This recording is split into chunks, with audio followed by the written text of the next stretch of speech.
आँखों से नींदें छट जाएंगी, आँखों से नींदें छट जाएंगी, पर सोए इस मन का क्या, पर सोए इस मन का क्या, हर रोज़ सुबह तो आएगी, हर रोज़ सुबह तो आएगी, पर उलझे जीवन का क्या। नमस्कार, मैं हूं अर्पिता और आप देख रहे हैं डीडी बिहार का अपना पसंदीदा कार्यक्रम बिहार बिहान। आप सभी दर्शकों का मैं अर्पिता बहुत बहुत स्वागत करती हूं, अभिनंदन करती हूं।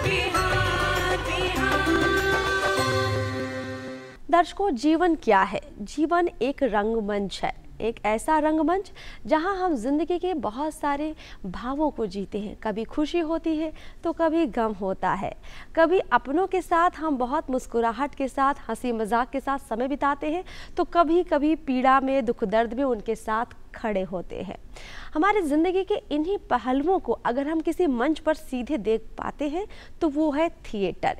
आज हम आपकी मुलाकात एक ऐसे ही कलाकार से करवाने जा रहे हैं जिन्होंने अपने जीवन में न सिर्फ एक कलाकार के रूप में एक मुकाम हासिल किया है, बल्कि अन्य क्षेत्रों में, चाहे वो लेखन का हो या निर्देशन का हो या फिर पत्रकारिता का हो, उनका एक लंबा अनुभव रहा है और उन्होंने हमें प्रेरणा भी दी है। चलिए उनका स्वागत करते हैं बिहार बिहान में। जी हाँ, इस वक्त हमारे साथ स्टूडियो में मौजूद है डॉक्टर सुभाष कृष्णा जी। आपका बहुत बहुत स्वागत है कार्यक्रम बिहार बिहान में सुभाष जी। धन्यवाद, नमस्कार। आप थिएटर आर्टिस्ट के रूप में आज हमारे मंच पर आए हैं। आपके थिएटर की जो कला है, क्यों ना पहले देखा जाए और हमारे दर्शकों को दिखाया जाए, फिर बातचीत का सिलसिला शुरू करते हैं।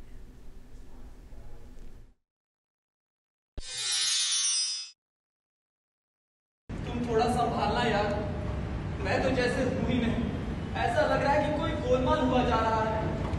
और पिताजी को आने में अब ज्यादा समय बाकी नहीं है। उस तरफ उस इंसान को तो देखो, इनको देख के कौन कहेगा कि आज इनकी लड़की की शादी है। तुम्हारी बीवी बहुत बड़ी जीनियस है, इस आविष्कार का तो कोई जवाब ही नहीं। अरे साहब, भयंकर बाबू का टाइम हो गया है आने का। पंजाब में की तरह आएंगे और आते ही कहेंगे मैं अपना बेटा और पुतों के लेकर चला। हम हौसला कर बच्चे, मैं जा रहा हूँ। सचमुच प्रांजल, तुम इसी समय सुनिए क्या कर रहे हैं। अरे आप हमारे देश में आज आपकी लड़की किसी की शादी है प्रांजल के साथ।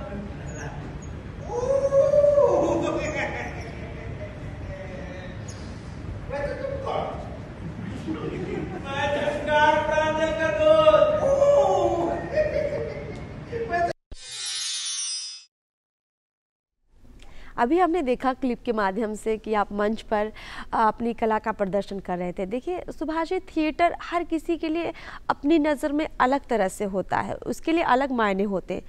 अगर हम आपसे सवाल करें कि आपके लिए थिएटर क्या है, तो आप क्या कहेंगे? मेरे लिए शौक़ है थिएटर। जैसे हर इंसान के पास, मेरा मानना है कि कोई ना कोई एक शौक़ होना चाहिए। काम तो हम सभी करते हैं, लेकिन जीवन में काम के अलावा अगर आपके पास कोई शौक़ नहीं है तो फिर आप खुद सोचिए ना, ज़िंदगी में कोई रंग नहीं बचेगा। वो शौक़ कुछ भी हो सकता है, किसी के लिए टेबल टेनिस खेलना, किसी के लिए बैडमिंटन खेलना, मेरे लिए थिएटर करना है। बिल्कुल, थिएटर एक शौक़ के रूप में अगर आप उसको बता रहे हैं, इसका मतलब ये है कि आप उसमें जीवन भी देखते हैं। थिएटर की शुरुआत आपकी कब हुई, कैसे हुई? साल 2000 था और मैंने 10th किया था तभी। और मेरा एक दोस्त किसी प्ले में काम कर रहा था, वो रिहर्सल में जा रहा था। मैंने कहा मैं भी तुम्हारे साथ चल लूँ, तो उसने कहा कि हाँ चलिए। और मैं उसके साथ थिएटर के उस प्ले के रिहर्सल में गया। उस प्ले का नाम था आई थिंक बकरे के 100 नखरे, पाकिस्तानी प्ले था। और उसके बाद मुझे इतना अच्छा लगा कि मैंने उसमें रोल भी किया। और उसके बाद वो तो थिएटर में रहा नहीं आगे, वो फिर पैरामिलिट्री फोर्स में चला गया, लेकिन मैं उसके बाद थिएटर में रह गया। उसके बाद मैंने थिएटर में आगे डिप्लोमा किया, बहुत सारी चीज़ें की फिर। बिल्कुल, थिएटर को मतलब आपने एक दोस्त के साथ देखना शुरू किया और खुद थिएटर आर्टिस्ट बन गए। हाँ बिल्कुल। और उसके बाद फिर मुझे लगा कि नहीं, अगर थिएटर को सीखना है तो सही तरीके से सीखना होगा। फिर मैंने मालूम किया कि बिहार में, पटना में कहाँ इसकी ट्रेनिंग होती है। तो कालिदास रंगालय, जो कि यहाँ का बहुत पुराना इंस्टीट्यूशन है, वहाँ 2 साल का उस समय ड्रामा में डिप्लोमा कोर्स होता था, बाद में वो अब 1 साल का हो गया। वहाँ मैंने एंट्रेंस दिया, मेरा सिलेक्शन हो गया। उसके बाद मैंने 2 साल वहाँ रंगमंच की शिक्षा ली, 2 साल तक थियोरी प्रैक्टिकल सब कुछ सीखा। स्वर्गीय अजीत गांगुली जी जो मेरे गुरु थे, वो अब इस दुनिया में नहीं रहे, उनके सानिध्य में बहुत कुछ सीखा। उस दौरान मुझे भारत सरकार से थिएटर के लिए नेशनल स्कॉलरशिप मिली संस्कृति मंत्रालय से, और जो काफ़ी मैंने फाइनेंशियली मुझे उससे काफ़ी सपोर्ट मिल गया, और उसके बाद फिर ये चलता रहा, सिलसिला जारी रहा। हाँ, मैंने इनफैक्ट आप लोग सभी जानते हैं पंकज त्रिपाठी देश के बहुत ही मशहूर एक्टर हैं, परिचय के मोहताज नहीं है, तो उनके साथ भी मैंने काम किया। और साल 2005 में पंकज त्रिपाठी जी ने जो अपना आखिरी नाटक किया था पटना में, उस प्ले का नाम था सैया भाई कोतवाल, बसंत सबनीस का लिखा हुआ, मराठी राइटर हैं, उनका लिखा हुआ ये प्ले है। उसका लीड कैरेक्टर मंत्री का मैंने ही किया था। क्या बात है। तो उनके साथ 2 महीने हम लोग रिहर्सल करते थे, यही पास में पटना में SP बर्मा रोड है, वहाँ हम लोग रिहर्सल करते थे। उसके बाद मेरे स्कूटर पे पीछे बैठ के हम दोनों, हम और पंकज त्रिपाठी पटना में निकलते थे लोगों के पास चंदा मांगने के लिए। अच्छा। हाँ, तो क्योंकि प्ले था, 3 दिन का शो था, तो पंकज त्रिपाठी और मैं, हम दोनों रोज़ हम लोग रिहर्सल के बाद यही सोचते थे कि आज किसका दरवाज़ा खटखटाना है, किससे 100-200 रुपये लेना है, और फिर उसके घर जाते थे या उसके ऑफिस जाते थे, और वहाँ से फिर 100-200-500 रुपये हम दोनों कलेक्ट करते थे। बिल्कुल, आपने उन चुनौतियों का जिक्र किया है, उन संघर्षों का जिक्र किया है जो शायद हर कलाकार के जीवन में आते तो हैं।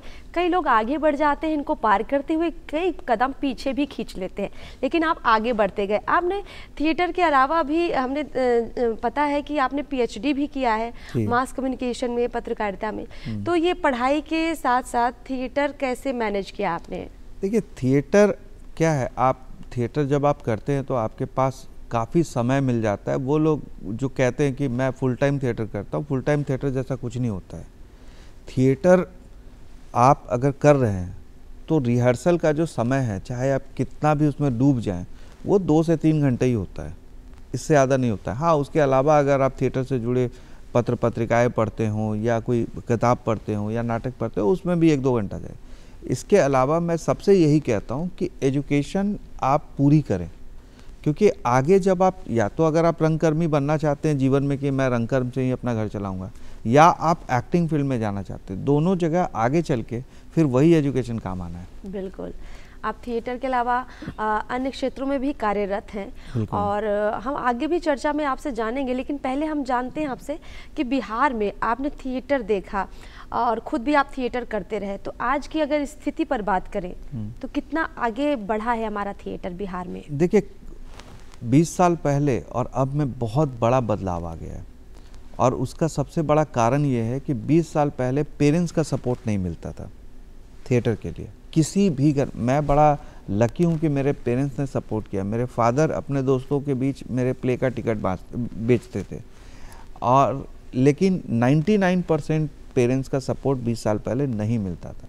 बाद में ये बदलाव, वो सीधा बोलते थे कि अरे तुम, जो बिहारी भाषा है, कि नचनिया गवैया बन जाओगे, है ना, तो ये नहीं मिलता था। मेरे घर में मिला, और इस कारण अब क्या है, ये बदलाव आया। लोग जब देखने लगे सिल्वर स्क्रीन पे बिहार से निकलने वाले एक्टर्स को, पंकज त्रिपाठी, मानवेंद्र त्रिपाठी, बहुत सारे लोग, बहुत सारे हैं, एक का नाम लेना सही नहीं होगा, तब उनको ये लगने लगा कि हाँ, इसके थ्रू भी कुछ मुकाम हासिल किया जा सकता है। तब पेरेंट्स भी सपोर्ट करने लगे। आपको मैं बता दूं, आज से 20 साल पहले हम सिर्फ वही प्ले ज़्यादातर करते थे जिसमें महिला पात्र नहीं होती थी। अच्छा। हाँ, क्योंकि पटना में गिनी चुनी 8-10 सिर्फ फीमेल एक्ट्रेस थी आज से 20 साल पहले थिएटर में। वही 8-10 एक्ट्रेस पूरे पटना के सारे प्ले में काम करती थी, और उसमें अगर कोई यंग एक्ट्रेस की ज़रूरत पड़ गई तब तो फिर बहुत मुश्किल थी। बट आज स्थिति बदल गई। आज हर संस्था के पास 8-10 लड़कियां जो इस फील्ड में आगे जाना चाहती हैं, एक्टिंग को करियर बनाना चाहती हैं, हर संस्था के पास है। तो ये बदलाव, लोग, लड़कियां आ रही हैं। उस वक्त हम पेरेंट्स के घर जाते थे कन्विंस करने की आपकी बेटी अगर कर ले, बेटी का मन होता था, लेकिन पेरेंट्स मना कर देते थे। उन्हें डर था कि पता नहीं इसमें करियर कुछ बनेगा नहीं बनेगा, समय तो बर्बाद नहीं होगा। करियर के साथ साथ क्या था, उस समय इसको बहुत अच्छा वो नहीं मानते थे। बट ये बदलाव आया जब उन्होंने देखा कि बिहार की लड़कियां वो टेलीविज़न पे कमाल कर रही हैं, वो सिनेमा में कमाल कर रही हैं। धीरे धीरे ये बदलाव आया, और ये समाज के लिए अच्छा। आज पटना रंगमंच में जितने नाटक हो रहे हैं उतना शायद ही हिंदी पट्टी में कहीं होता होगा। कालिदास रंगालय 50 साल पुराना ऑडिटोरियम जर्जर हो चुका था, उसको बिहार सरकार ने लिया, उसको डिमोलिश किया और अब नया ऑडिटोरियम बन रहा है जो एक वर्ल्ड क्लास ऑडिटोरियम होगा और ये मेरे ख्याल से इस साल के एंड तक कंप्लीट हो जाएगा। बिल्कुल, रंगमंच में लोग अब आगे आ रहे हैं और काफ़ी ज़्यादा संख्या में लोग आगे आ रहे हैं, फिर भी कई लोगों के डर में, खास तौर पर माता पिता के मन में ये है कि रंगमंच में जा रहे हैं लेकिन फिर घर कैसे चलेगा, अपने करियर को कैसे ये संभालेंगे, रंगमंच में क्या इतने बेहतर ऑप्शन है, ऐसे कई डर हैं मन में। तो करियर के रूप में अगर हम देखें थिएटर कलाकार इसको चुने तो कितना बेहतर हो सकता है? देखिए, अगर आप बतौर रंगकर्मी अपना करियर आप चुन रहे हैं रंगकर्म को, तो आपको 2-3 चीज़ों का ध्यान रखना होगा। संघर्ष बहुत ज़्यादा है, तो संघर्ष के लिए तैयार रहना होगा। दूसरी चीज़, आपको प्रॉपर ट्रेनिंग लेनी होगी किसी अच्छे इंस्टीट्यूशन से, जैसे नेशनल स्कूल ऑफ ड्रामा हो गया, भारतेंदु नाट्य अकेडमी हो गया, मध्य प्रदेश नाट्य अकेडमी हो गया। इन सब स्कूल में से कहीं भी आप एंट्रेंस दें, आप वहाँ से डिग्री डिप्लोमा हासिल करें। जब आप डिग्री डिप्लोमा हासिल कर लेंगे तब आपको उसके बाद जा कर के आप अपनी संस्था बना सकते हैं, अपने संस्था में कई सारे प्ले कर सकते हैं, गवर्नमेंट का ग्रांट भी फिर आपको मिलने लगेगा और इसके बाद फिर आप जा कर के कहीं एक लाइफ जी सकते हैं बतौर रंगकर्मी, है ना। तो थोड़ा संघर्ष है, लेकिन आप इस बात की उम्मीद बिल्कुल मत करें कि आप बहुत कोई लग्जूरियस लाइफस्टाइल के साथ वो जी पाएंगे। बिल्कुल, उसके लिए फिर आपको सिनेमा में जाना पड़ेगा, सिनेमा, वेब सीरीज, सीरियल, इधर ही कहीं जाना होगा। पहले थिएटर को हमें समझना होगा। थिएटर कलाकार जो अपनी भूमिकाएं तरह तरह से निभाता है, अगर कोई नया आर्टिस्ट है या नया कलाकार है, आप उसे क्या सुझाव देंगे? क्या क्या गुण होने चाहिए, क्या तौर तरीके होने चाहिए एक थिएटर आर्टिस्ट के, ताकि वो बेहतर रंगमंच कर पाए? डिसिप्लिन सबसे पहली ज़रूरी चीज़ है। वैसे तो हर फील्ड में डिसिप्लिन ज़रूरी है, लेकिन थिएटर में कहा जाता है ना कि अगर आप नए हैं तो आपको सबसे पहले रिहर्सल में पहुंचना है। हम लोगों ने तो, चूँकि देखिए आज भी आप चाहे किसी भी पोजीशन पे हो, लेकिन जब आप रंगकर्म कर रहे होते हैं तो आप वहाँ रंगकर्मी होते हैं। बाकी आपकी सारी पोजीशन आपके ऑफिस और घर में है। वहाँ जाके उस जगह को व्यवस्थित करना ज़रूर, और कोई झाड़ू उठा लिए और उस जगह को साफ़ किया, क्योंकि आपको फिर वहाँ गिरना है, पढ़ना है, उठना है, तो आप उस जगह को साफ़ किए। तो मैं नए रंगकर्मियों को कहना चाहूँगा कि सबसे पहले अनुशासन लाएं। निर्देशक के बताए हुए समय पे आप वहाँ रोज़ 5 मिनट पहले पहुँच जाएं, क्योंकि देखिए एक चीज़ क्या है ना, थिएटर में बहुत सारे प्ले को मैंने स्टार्ट होते और बीच में बंद होते देखा है। कलाकार लोग समय पे नहीं आ रहे हैं, कलाकार कहीं भी इधर उधर चले जा रहे हैं 2-4 दिन के लिए। तो मेरा रोल आपसे बनता है, तो मैं अकेले तो रिहर्सल करूँगा नहीं, नतीजा ये होता है और नाटक बंद हो जाता है। तो सबसे ज़रूरी चीज़ है अनुशासन। नए लड़कों को मैं कहना चाहता हूँ कम से कम 5 साल लगातार थिएटर करें, लगातार अनुशासन के साथ निर्देशक के अनुसार थिएटर करते रहें। उसके बाद फिर वो देखें कि उनको NSD जाना है, भारतेंदु नाट्य अकेडमी जाना है, FTI पुणे में जाना है एक्टिंग के लिए, या सीधा मुंबई जाना है। थिएटर में बहुत तरह की भाव भंगिमाएं जिनको अपनाते हैं कलाकार, लेकिन उनको आत्मसात कैसे करें, वो गुण सीखे कैसे कि जब रौद्र रूप दिखाना है या जब हास्य रस दिखाना है, तो वो कैसे ला सकता है एक कलाकार, अगर आप अपने अनुभव से साझा करें? देखिए, ये तो भरत मुनि के नाट्य शास्त्र में इसकी व्याख्या है कि हम सभी जानते हैं 9 रस होते हैं, कवियों ने भी इसकी व्याख्या की है। तो भरत मुनि के जो नाट्य शास्त्र में 9 रस है, उनको सीखना, और आप जिस निर्देशक के साथ काम कर रहे हो वहाँ उस 9 रस को आप सीखिए, उस हर रस के एक्सप्रेशन को आप सीखिए डायलॉग डिलीवरी के साथ, फिर ये मुश्किल नहीं रह जाता है। अगर मुझे गुस्सा आ रहा है और या मैं युद्ध के मैदान में हूँ, राम का जो चरित्र मैंने निभाया, जब अंतिम युद्ध का वो क्षण था राम और रावण का, तो उस समय तो राम के चेहरे पे थोड़े गुस्सा भी आई थी, है ना। तो वो गुस्सा आपके अंदर वीर रस से ही आ रहा है, क्योंकि आप युद्ध के मैदान में। बिल्कुल, बहुत सारे लोग थिएटर करते हैं कि थिएटर करेंगे, बाद में फिल्मों में अभिनय का मौका मिलेगा, टीवी सीरियल में जाएंगे, काम करेंगे, लेकिन कई लोगों की शिकायतें रहती हैं कि हमने इतने साल थिएटर कर लिया पर अच्छा काम नहीं मिल रहा। क्या कारण आप देखते हैं? देखिए, बहुत लोग कहते हैं कि थिएटर बहुत मुश्किल है, मैं भी मानता हूँ, लेकिन मैं ये भी मानता हूँ कि सिनेमा और सीरियल उससे भी ज़्यादा मुश्किल है। कैसे? आप जब रंग कर्म कर रहे होते हैं ना, थिएटर कर रहे होते हैं ना, तो आपके पास 30 दिन, 20 दिन, 45 दिन होता है, आप रिहर्सल करते हैं और रोज़ डायलॉग याद करते हैं, ठीक है? उसके बाद आप मंच पे उतरते हैं, बिल्कुल, है ना? लेकिन सिनेमा में क्या होता है, स्टार्टिंग में जब आप जूनियर आर्टिस्ट के तौर पे काम कर रहे होते हैं, आपको 2-4 लाइन्स मिलती हैं और आपको जब सेट पे बुलाया जाता है, कास्ट किया जाता है, आपको वो डायलॉग कभी कभी वहीं पे मिलता है, ऐसा नहीं कि हफ्ता दिन पहले मिल जाता है।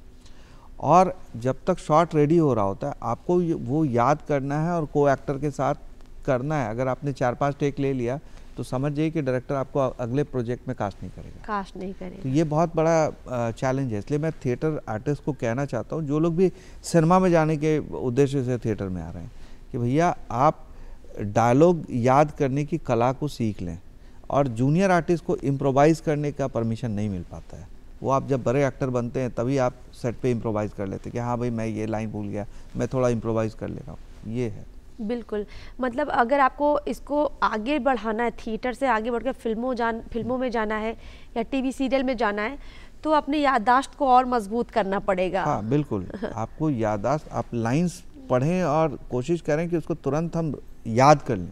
बिल्कुल, ये आपने एक अच्छा अनुभव अपना शेयर थिएटर किया। में, सॉरी मैं आपको इंटरप्ट कर रहा हूँ, थिएटर में एक बहुत बुरी आदत होती है कुछ कलाकारों में कि अगर 1 महीने का रिहर्सल है तो आखिरी के 5 जो दिन बचे हुए हैं उसमें वो जाकर अपना डायलॉग याद करते हैं।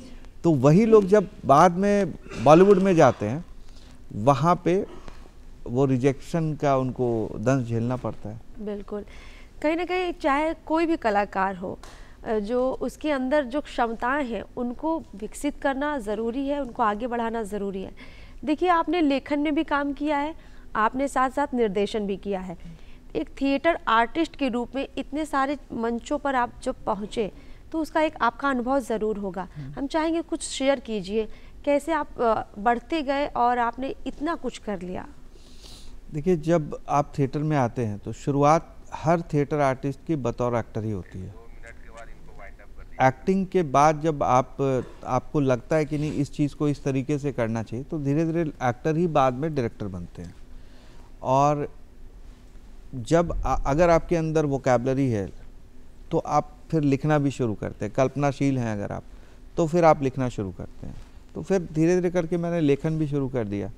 तो इस तरीके से अभिनय, उसके बाद निर्देशन और फिर लेखन में आ गया। मैंने रामलीला लिखी जो प्रकाशित हुई थी। और रामलीला, आपको मैं बता दूं, पटना में रामलीला का मंचन पटना की टीम के द्वारा नहीं होता था। तो बहुत साल पहले होता होगा, लेकिन अगर आप पिछले 10-15 सालों की बात करें तो नहीं होता था। तो 2013 में मैंने पटना के कलाकारों के द्वारा पटना में रामलीला टीम का गठन किया और 2013 में मैंने रामलीला का मंचन किया मैदान में। 2013-14 उसके बाद ये बीच में हुआ भी, कोविड आया, कभी बाढ़ आई तो नहीं भी हुआ। अभी इधर कुछ सालों से फिर होता आ रहा है। तो ये और उसको मैंने इतना आसान बना दिया। आम तौर पे क्या होता है ना, बाहर आप जाएंगे 10 दिन की रामलीला होती है, लेकिन मैंने उसको 3 घंटे में कहा कि समाहित कर दो। ये एक सीरियल, ये एक फिल्म की तरह लगना चाहिए और लोग आएँ और 3 घंटे में राम के जन्म से लेकर रावण की मृत्यु तक को देख के जाएँ। लेकिन ऐसी कोई स्क्रिप्ट थी नहीं, तो फिर मैंने रामायण को पढ़ करके रामलीला की स्क्रिप्ट तैयार की और फिर वो नाटक किया और आज लोग देख रहे हैं, हर साल हो रहा है, लोग देख रहे हैं। बिल्कुल, आपने कई रचनाएं जो लिखी उनका आपने जिक्र किया है। अगर हम आपसे जानना चाहें कि आपका सबसे बेहतर काम क्या रहा है रामलीला के रूप में, आपने उसमें कुछ कैरेक्टर भी प्ले किए। देखिए, 2013-14 तक मैं राम का रोल भी करता था, लेकिन उसके बाद मैंने रोल करना बंद कर दिया, सिर्फ मैं निर्देशन में सीमित रह गया, क्योंकि मुझे लगा कि चूँकि उसमें बहुत सारे पात्र हैं तो मुझे सब पे ध्यान देना चाहिए। दूसरा, राम का जो किरदार है, राम जब युवा अवस्था में होते हैं, तो मैंने उसके बाद युवाओं को वो रोल देना शुरू कर दिया। बिल्कुल, आगे आपकी जो यात्रा है वो करियर के रूप में अगर हम उसको जानना चाहें तो आपने अपने आप को आगे कैसे बढ़ाया है, किस फील्ड में आप अभी एक्टिव हैं और साथ में थिएटर को कैसे मैनेज कर रहे हैं? देखिए, मैं हर रंगकर्मी से यही कहना चाहूँगा कि अगर अपने थिएटर को ज़िंदा रखना चाहते हो तो अपने रोज़गार का, अपने रोज़ी रोज़गार का इंतज़ाम करके रखो, क्योंकि थिएटर में आज पैसा नहीं है, ख़ास के बिहार में तो नहीं है। आप कमर्शियल थिएटर यहाँ है नहीं, लोग टिकट खरीद के शो देखने नहीं जाते हैं। तो इसलिए आपने जो शुरुआत में एजुकेशन वाली बात कही, अपनी पढ़ाई पूरी करें, आप कुछ बन जाएं और साथ में थिएटर करें। मेरे साथ बहुत सारे ऐसे लोग हैं जो बैंकर हैं, दिन भर बैंक में नौकरी करते हैं, उसके बाद शाम को वो आते हैं मेरे साथ रिहर्सल करने के लिए। तो आप भी अपने लिए कुछ ऐसी व्यवस्था कर लें ताकि आपका घर भी बहुत अच्छे से चले और थिएटर भी आप करते रहें। इसके लिए मैंने भी मीडिया की पढ़ाई की, मीडिया में 20 साल से काम कर रहा हूँ, रेडियो में काम कर रहा हूँ, निजी एफएम में काम करता हूँ, और एक निजी एफएम है जिसमें मैं ईस्ट इंडिया के प्रोग्रामिंग को हेड करता हूँ, इस रीजन को। तो इस तरीके से दोनों चलता रहता है। बिल्कुल, आपने कहीं ना कहीं अपने करियर को भी संभाला है और अपनी कला को भी संभाला है। बहुत खूबसूरत आपकी यात्रा रही, आगे भी निरंतर ऐसी ही चलती रहे, शुभकामनाएं आपको। और बहुत बहुत शुक्रिया आपका कार्यक्रम बिहार बिहार में आने के लिए, तमाम अनुभव शेयर करने के लिए, अपनी बातचीत के लिए हम आपको बहुत बहुत धन्यवाद देते हैं। दर्शकों, आगे बढ़ते अब बात करेंगे नृत्य के बारे में। एक ऐसा नृत्य जो हम सबके जीवन का हिस्सा है, लोक नृत्य। जी हाँ, हमारे तीज त्यौहार हो, हमारी परंपराएं हो, शादी विवाह का माहौल हो या फिर कोई शुभ घड़ी हो, हमारे लोक नृत्य हमेशा हमारे साथ होते हैं और इन्हीं के माध्यम से हम अपने जीवन के कई पहलुओं को जीते हैं। और आज बिहार बिहार में हम आपकी मुलाकात एक ऐसे ही कलाकार से करवाने जा रहे हैं। चलिए स्वागत करते हैं महिमा जी का बिहार बिहार में। बहुत बहुत स्वागत है महिमा जी आपका। आप लोक नर्तकी हैं और ना सिर्फ लोक नृत्यक में आपने एक अनुभव कहीं ना कहीं शेयर किया है, बल्कि आप भरतनाट्यम भी सीख कर आई हुई हैं। जी, आपसे चर्चा करेंगे, लेकिन उससे पहले जो आपकी कला है क्यों ना उसको देखा जाए और अपने दर्शकों को दिखाया जाए, ताकि हमारे दर्शक समझें कि आप अभी तक कितना काम कर चुकी हैं और आप हमें क्या क्या शेयर करने वाली हैं। चलिए देखते हैं।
चलिए अब बात करते हैं महिमा जी से लोक नृत्यों के बारे में। महिमा जी 18 सालों से लगभग लोक नृत्यों का मंचन कर रही हैं। निश्चित रूप से आपने कई मंचों पर जो अपना अभिनय दिखाया है, जो अपना नृत्य दिखाया है, गायन भी आपने किया है। सबसे पहले हम आपसे समझेंगे लोक नृत्य के बारे में। हमारे बिहार में कई तरह के लोक नृत्य हैं, आप क्या कहना चाहेंगी? हमारे बिहार में बहुत सारे तरह के इतनी ज़्यादा लोक नृत्य हैं जिनके बारे में हम बहुत सारी ऐसी परंपराएं हैं जो कि हमसे अभी तक विलुप्त हैं, जो मैंने अपने गुरुजी से सीखा, मेरे गुरु विश्वबंधु गुरुजी, जिनसे मैंने अपना शिक्षा दीक्षा ली। बहुत सारी, जैसे झिझिया हो गया, झूमर हो गया, कजरी हो गया, जट जटिन हो गया, रोपनी हो गया, फिर आपको हमारे यहाँ सामा चकेवा हो गया। तो ये सारी जितनी भी परंपराएं चली आ रही हैं, एक अलग अनुभव देता है, मतलब एक अपनी परंपरा से, अपनी मिट्टी से जोड़ता है। तो उसके बारे में मैं क्या कहूँ, मतलब बहुत सारे, मतलब आज के जनरेशन या कुछ भी है तो लोग नहीं जानते हैं, जनरली लोक नृत्य के बारे में नहीं जानते। लेकिन इसी चीज़ को लेके जब आगे बढ़ती हूँ या आगे जाती हूँ तो बहुत अच्छा लगता है जब उसको परफॉर्म करती हूँ। तो बिल्कुल जी। और आप परफॉर्म करती भी हैं और करवाते भी हैं, मतलब आप शिक्षिका भी हैं, बहुत सारे लोगों को तैयार कर रही हैं, लोक नृत्यों के बारे में लोगों को जागरूक भी कर रही हैं। महिमा जी, आपकी शुरुआत कैसे हुई, पहले आप हमें ये बताइए। मैं अगर कहूँ तो मेरी शुरुआत, मुझे कोई आइडिया ही नहीं था कि डांस होता क्या है, मतलब अंदर से था, लेकिन कहते हैं ना फैमिली, मतलब फैमिली में कोई भी ऐसा नहीं जिनको इस चीज़ का, मतलब इस चीज़ की समझ हो कि लोक नृत्य क्या होता है या क्लासिकल क्या होता है या वेस्टर्न क्या होता है। मतलब हमारे डांस में 3 फॉर्म्स आते हैं, लेकिन इसकी कोई जानकारी नहीं थी। तो मेरे अंदर था, लेकिन बहुत अंदर से था, मतलब कभी मैं सामने आके नहीं की, डरी रहती थी सबसे। मेरी मम्मी की चाहत थी कि मैं करूं, और मेरी मम्मी का बहुत सपोर्ट रहा। तो स्टार्टिंग बस ऐसे ही किया, मतलब कोई ऐसा नहीं था दिमाग में कि मुझे इसको फोकस्ड करना है। और आज 18 साल के बाद ये मेरा प्रोफेशन हो गया, ये अनबिलीवेबल है मेरे लिए, कि मतलब एकदम लगता है कि मतलब मेरे लिए सरप्राइजिंग है कि अचानक से ऐसे कैसे हो गया। मैंने कभी सोचा ही नहीं था कि इस मुकाम पे जाऊंगी। स्टार्टिंग एकदम से कुछ नहीं, फिर अचानक पता चला लोक नृत्य होते हैं, मतलब हमारी परंपरा से जुड़े हुए, जो हमारे शादी विवाह या जो हमारी मिट्टी से जुड़े, मतलब रोपनी हो गया, कटनी हो गया, ये सारी चीज़ें होती है जो गाँव में हमारी परंपराएं चली आ रही हैं। तो देन मैंने मेरी संस्था थी सुरांगन, जहाँ से मैंने शिक्षा दीक्षा ली अपने गुरुजी से। तो वहाँ पे जाके मैंने इसकी, मतलब ये सारी चीज़ें सीखी। स्टार्टअप मैंने 2005 में मैंने शुरू किया। धीरे धीरे पता चला कि अच्छी ऐसी चीज़ें होती हैं, मतलब ये चीज़ें भी होती है। धीरे धीरे जानकारी चलती, मतलब पता चलती गई। फिर डांस के प्रति मेरा क्रेज़ बढ़ता चला गया, मतलब उतना ही अंदर से, मतलब लगा कि डांस है तो कुछ नहीं, मतलब डांस नहीं तो कुछ भी नहीं, अदरवाइज़ मैं ऐसे तो मतलब इसको छोड़ूंगी नहीं। फिर लगता रहा, पढ़ाई भी चलती रही मेरी, और साथ साथ मैंने डांस को भी कंटिन्यू किया। मतलब आप बचपन में जो सोचती थी, आप वो नहीं बनी, बल्कि आपके मन में जो चीज़ें दिखी नहीं थी, प्रकट नहीं हुई थी, आप वो बन गई। ये अपने आप एक अद्भुत बात है। ये बहुत अच्छी बात आपने बताई। अच्छा महिमा जी, आपने ये जो बताया कि आपने इसमें शिक्षा दीक्षा भी ली, कहाँ तक आपको पढ़ाई करनी पड़ी, मतलब एक बेहतर लोक नर्तकी बनने के लिए आपने पर्टिकुलर शिक्षा क्या ली? हाँ, मैंने फोक डांस मैंने जब शुरू किया, तो जैसा मैंने आपको बताया कि मुझे कुछ नहीं पता था इसके बारे में। मैंने स्टार्टअप किया, झूमर सीखा, झिझिया सीखी, बहुत अच्छा लगता था। मैं दिन भर जाके, मतलब पूरे दिन जाके अपने गुरुजी के पास बैठती थी और उनसे कहानियाँ सुना करती थी। मतलब हमारी जितनी भी परंपराएं हैं उसकी अलग अलग एक कहानियाँ हैं, लाइक झिझिया हो गए, जट जटिन हो गए।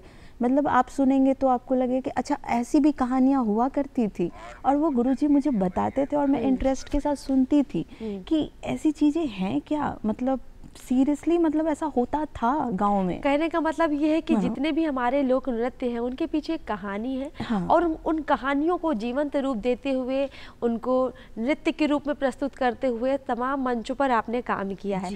अपने काम का अनुभव और शेयर कीजिए। आप कहाँ कहाँ गई हैं, बिहार में कितने उत्सवों में हिस्सा आप ले चुकी हैं, और इसके बिहार के बाहर भी आपने काम किया है? जी, बिहार में मैंने कई महोत्सवों में, बिहार दिवस हो गया, फिर आपको कोटेश्वर धाम महोत्सव हो गया, फिर आपको अहिल्या धाम महोत्सव हो गया, फिर बौद्ध महोत्सव हुए, मतलब बहुत सारे महोत्सवों में। और बिहार से बाहर आपको अदर स्टेट्स में मैंने मिज़ोरम, सिक्किम, दिल्ली, फिर मतलब मुझे लगता है कि मैं इंडिया के आधा जगहों से भी ज़्यादा जगहों पे काम कर चुकी हूँ। अच्छा, बिहार से बाहर जब आप गए तो वहाँ का अनुभव कैसा रहा? एक लोक नर्तकी के रूप में लोगों ने आपका कैसे स्वागत किया? सबसे पहले तो लोग ये विश्वास नहीं करते थे कि मैं एज ए टीम लीडर और एज ए मतलब अपनी टीम को लेके एक मतलब परफॉर्मेंस के लिए आती हूँ या कुछ भी।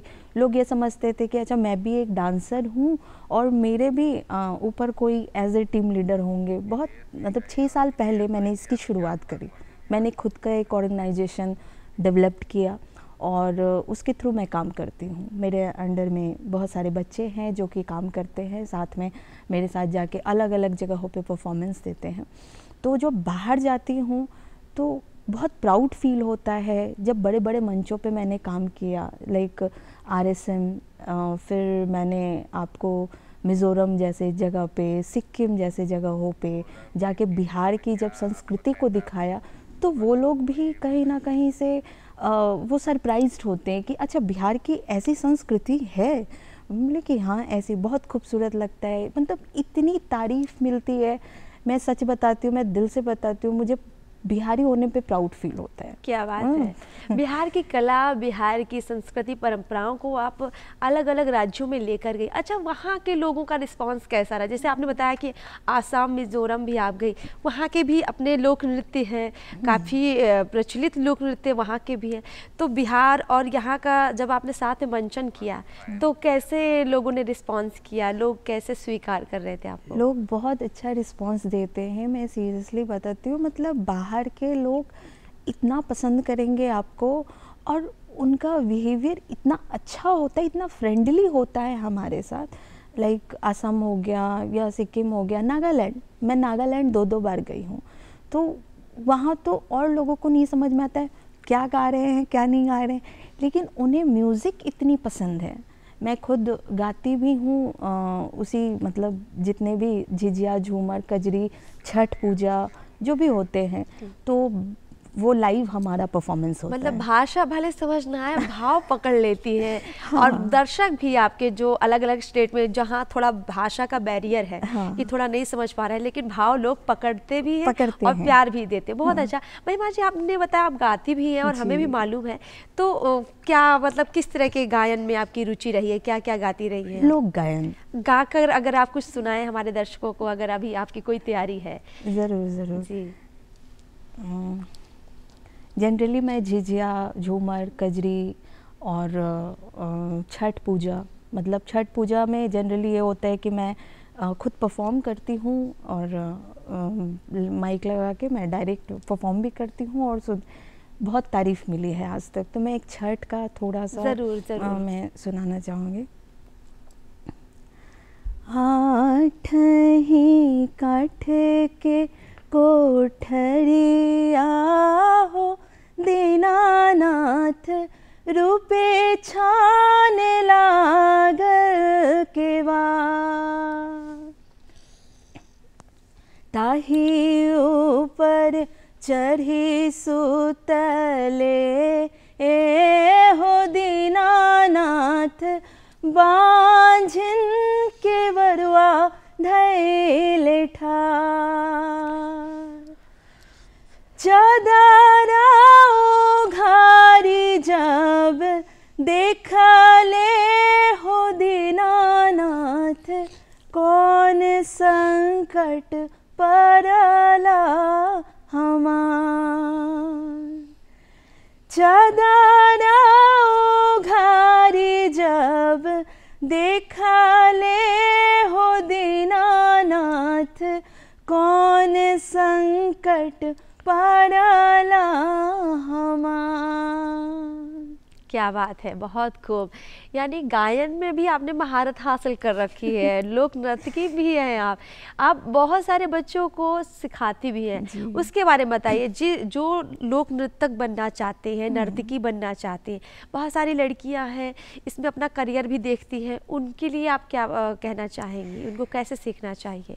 देखिए, बहुत ज़रूरी है पेशेंस रख के नृत्य सीखना।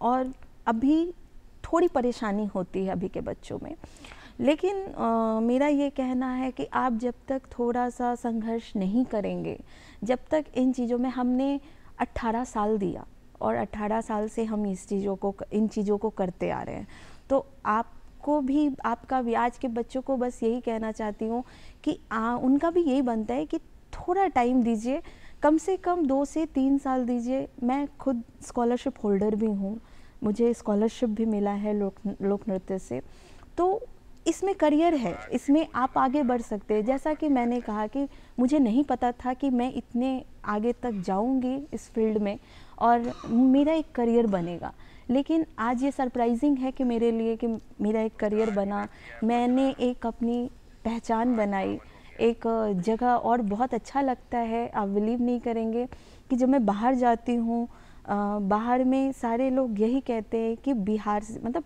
बिहार वाली मैडम मतलब डायरेक्ट यही कह के मुझे संबोधित करते हैं कि आप बिहार से, बिहार वाली मैडम। झिझिया मतलब झिझिया सबसे ज़्यादा फेमस है हमारे यहाँ, तो झिझिया को लेके सबसे ज़्यादा बातें होती हैं। तो बच्चों को भी मैं यही कहना चाहती हूँ कि लोक नृत्य सीखिए, लोक नृत्य में आगे बढ़िए, ये हमारी परंपरा से जुड़े हैं, वरना ये विलुप्त हो जाएगी, खत्म हो जाएगी, खत्म के कगार पे। सीखने के लिए आप सिखाने के लिए आप क्या करती हैं? जो नए लोग सीखना चाहते हैं तो उनको कैसे सिखाएंगे? मान लीजिए आपके पास कोई आता है तो। हाँ, तो स्टार्टअप में बेसिक्स देती हूँ, फिर धीरे धीरे मैं एक डांस तैयार करवाती हूँ, लाइक झूमर हो गया, जो सबसे आसान होता है, पहले उसको देखती हूँ, पहले उसको स्टार्ट करती हूँ, फिर धीरे धीरे मैं लोक नृत्य में आगे बढ़ाती हूँ, लाइक झिझिया, झूमर, कजरी, जितनी भी चीज़ें हैं उसको मैं थ्योरी भी उसकी जितनी भी होती है वो सारी बताती हूँ, वो सारे अच्छे तरीके से प्रैक्टिकली भी करवाती हूँ और बैठ के उसकी कहानियाँ भी अच्छे से मैं क्लियर करती हूँ, ताकि बच्चे आगे बोल सकें कि हाँ मतलब ये क्यों होता है, किस लिए होता है। जनरली आज के डेट में ये होता है कि लोग झूमर, झिझिया, कजरी सब कर तो लेते हैं, लेकिन उन्हें उनके इतिहास के बारे में नहीं पता है, उनकी परंपरा के बारे में नहीं पता कि क्यों होता है। कितनी देर प्रैक्टिस करनी पड़ती है? मान लीजिए कोई आप तैयार करती है परफॉर्मेंस, तो कितने दिन लगते हैं उसको तैयार करने में, परफॉर्मेंस को प्रॉपर लाने में स्टेज तक? प्रॉपर लाने में तो कम से कम, अगर एकदम मतलब स्टार्टअप है या किसी का, कुछ बच्चे ऐसे होते हैं जो पहले से मूवमेंट्स में होते हैं, तो उनको लगभग 6 महीने हो गए, या जो स्टार्टअप होते हैं उनको 1 साल एटलीस्ट लगता है मूवमेंट्स लाने में, कि मूवमेंट अच्छे से वो मतलब ग्रेस लाने में। डांस का एक ग्रेस होता है, एक एक्सप्रेशंस होते हैं, एक भाव है अपना, तो वो सारी चीज़ें सिखाने में कम से कम उन्हें 1 ईयर का तो टाइम देना पड़ता है। बिल्कुल महिमा जी, वक्त हो गया है हम आपसे विदा लेने का। आपका बहुत बहुत शुक्रिया, आप कार्यक्रम बिहार विहान में आई, हमें बहुत अच्छा लगा आपसे बातचीत करके, आपका धन्यवाद, नमस्कार।